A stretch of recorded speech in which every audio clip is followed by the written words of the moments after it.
আরে কাট কাটলি কেমন কাটা পিস করে কাট মাঝখান থেকে কাট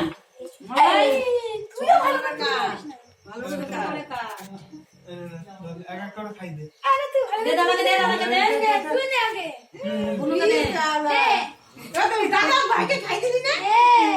একটুখানি করে দাদাকে খাই দে এই টাকা একটুখানি কেন আমি তো খাই ছোটু দাদা আমি বেশি খেতে পারি না রিয়াকে দিবি মাকে দিয়ে এবারে ওকে খাই দে একটু পিস করে কেটে নে এই না ওটা তুলে দে মনে ডালা এই তো নাও এই তো ভাবছে ফাটবে না তুলে নি আর তুই খা দিয়ে দে একটু খাও